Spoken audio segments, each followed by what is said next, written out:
একজন স্ত্রী তার স্বামীর কাছ থেকে এই কারণেই দূরে সরে যায়। একজন স্ত্রী ঠিক তখনই তার স্বামীর থেকে দূরে সরে যায় যখন দেখে তার স্বামী তাকে গুরুত্ব দেয় না, তাকে সময় দেয় না, তাকে সবসময় অবহেলা করে। স্ত্রীর অবাধ্য হয়ে স্বামী তার নিজের কথা ঠিক রাখে। স্ত্রীর চাওয়া পাওয়া ভালোবাসা কোনো মূল্যই থাকে না তার কাছে। ঠিক তখনই একজন স্ত্রী তার স্বামীর কাছ থেকে দূরে সরে যায়। আসসালামু আলাইকুম, কি অবস্থা সবার, কেমন আছেন? আশা করি ভালো আছেন। আলহামদুলিল্লাহ, আমরা আপনাদের দয়া আল্লাহর রহমতে ভালো আছি। তো এই তো দেখতে পাচ্ছেন সকাল সকাল উঠে ভাত রান্না করছি আজকে তাড়াতাড়ি। বাবুর আজকে টেস্ট আছে, তো চা আর নুডলসকে আমরা বেরিয়ে গেছি। এই যে ঘুম ঘুম চোখে আমার বাবাটা দাঁড়িয়ে আছে। তো ওরা আসলে আমাকে সকাল 8টায় সেখানে উপস্থিত থাকতে বলছে। বাবুর টেস্ট করবো সিএমএসে। এর আগে আমরা বাইরে টেস্ট করেছিলাম, সেখানে এত বেশি প্যারা ছিল না। আর এখানে তো ফ্রি, সেজন্য অনেক বেশি প্যারা নিতে হয়, কারণ সকাল 8টায় যেতে বলছে। টেস্ট হয়েছে 12টায়, এতক্ষণ আমরা ওখানে বসেছিলাম। তারপরে আবার রিপোর্ট দিবে 1 মাস পরে। তো বাইরে হলে তো সাথে সাথে রিপোর্ট দিয়ে দেয়, এখানে তো যত সব প্যারা পেতে হয়। ফ্রি জিনিস নিতে গেলে একটু পোড়াইতে হয়। তো এখানে আমরা এসেছি একদম সকালে, তেমন কোনো নাস্তাও করে আসি নাই। বাবু তো কিছুই খায়নি, আমরা যেটুকু চা নুডলস খেয়ে এসেছিলাম।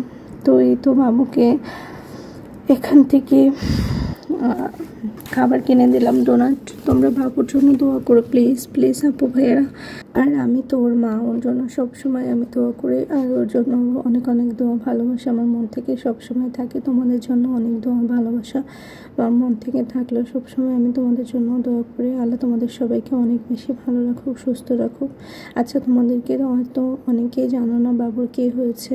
বাবু আসলে ছোটোবেলা থেকে একটু সমস্যা ছিল, সেটা সমাধানও হয়ে গেছে। এবারের আমরা যে ওর সিটি স্ক্যানের যে রিপোর্টটা পেয়েছি সেটা আলহামদুলিল্লাহ ভালো এসেছে। আর এই তো দেখতে পাচ্ছ বাবু এসে এখানে বলছে, ওকে বলেছিলাম যে টেস্ট করলে খেলনা কিনে দিব।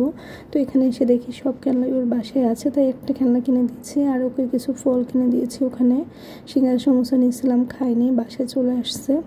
আসার পর সে গোসল করে এই টাওয়াল পরে ঘুরতেছিল। আর এখানে আমি ভাত তো রান্না করে রেখে গেছি, তোমরা দেখেছিলাম। আর এখানে চিংড়ি মাছ দিয়ে আমরা যে এই শাকটা আমার অনেক পছন্দ, হাইসা শাক বলে আমাদের বরিশালের ভাষায়, এটা রান্না করেছে। আর কলা তরকারি রান্না করছে। আলহামদুলিল্লাহ, এটা আমার কাছে বেশ অনেক মজা লাগে খেতে। তোমরা কে কে পছন্দ করো এই শাকটা কমেন্ট করে দিও। আর এখানে বিকেলবেলা বাবুকে কিছু খাবার কিনে এনে দিয়েছিল লামি আজকে বৃহস্পতিবার দিন বাসায় এসেছে, সেগুলো একটু ভিডিও করছে। 2 ভাই মিলে খাচ্ছিল।